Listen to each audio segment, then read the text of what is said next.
Nós vamos falar um pouquinho sobre os cuidados no atendimento psicológico à população LGBTQIA+.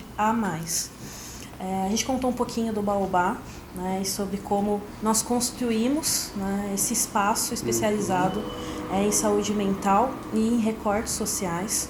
E a gente foi se aprofundando e se especializando, né, nesses cuidados.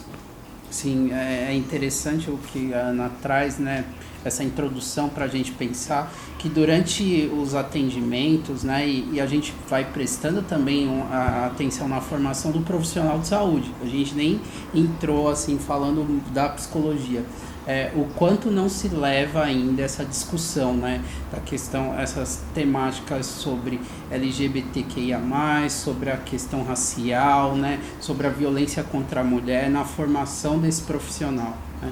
E aí quando a gente sente essa falha, a gente traz para a clínica e começa a pensar e criar estudos e ver formas, né, da gente poder estar se aprofundando cada vez mais e entender mais sobre essa população. E aí a gente vê o quantas coisas vão recortando quando hoje a gente fala mais específico da população LGBTQIA+, que o quanto o machismo está ali, a masculinidade, a questão da homofobia. E aí na clínica a gente vai olhando toda a história, né, daquela pessoa, a gente vai vendo os recortes sociais, vai juntando a teoria, que cada um tem sua linha dentro do Baobá e acredita, né, mas a gente não exclui esse olhar, né, e aí a gente vai também trabalhando como fosse uma forma pedagógica mesmo, freiriana ali, de fazer o paciente olhar para essas dores, todos esses recortes que atravessam ele na sociedade, ou ela, né? E aí a gente vai trazendo isso para o dia a dia. Até mesmo quando outros profissionais procuram a gente para supervisão, eles procuram por esse olhar. É interessante isso, né? Eles trazem a abordagem, a linha que eles acreditam, mas foi interessante essa descoberta que a gente foi construindo, né? Da história que eu trouxe, que a Ana trouxe.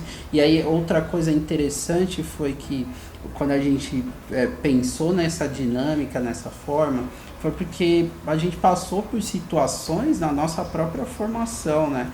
Racial, homofóbica, a gente vê formadores de psicologia reproduzindo, né, dentro de um lugar onde está se preparando outros profissionais. E nos nossos próprios processos, né? Até terapêuticos, nossos processos de saúde, né? Recebendo a violência também nesses espaços. Então, muitas vezes as pessoas chegam, né, vulneráveis, né, na clínica, falar da história de vida dela, com a teoria, esses recortes da sociedade, tira pesos, né, tiram culpas, né, e vai fortalecendo a pessoa para que ela possa entender tudo o que acontece com ela e todos esses sentimentos, e muitas vezes poder dialogar o singular dela com o social, né, e entender, peraí, será que essa culpa é minha? De onde que vem isso? E esses pesos vão sendo retirados no processo terapêutico, né, que a gente vem trabalhando, né? E você falando de peso, né, faz até pensar aqui, né, a gente tem um tabu tão grande quando se fala da palavra sexualidade, né, a questão do corpo, a questão do descobrimento, de se descobrir, né, de se tocar o seu próprio corpo. E a questão que vai se construindo, né, ainda alguns adjetivos, algumas formas que são ditas, por isso que a clínica é um espaço onde a gente tem que refletir sobre isso. E aí a gente vem vendo cada vez mais, né, que essa descoberta da orientação, essa descoberta sexual também precisa ser ali falada, precisa ser pensada, né? A gente fala de uma associação livre, mas é importante a gente pontuar algumas coisas aos nossos pacientes, né?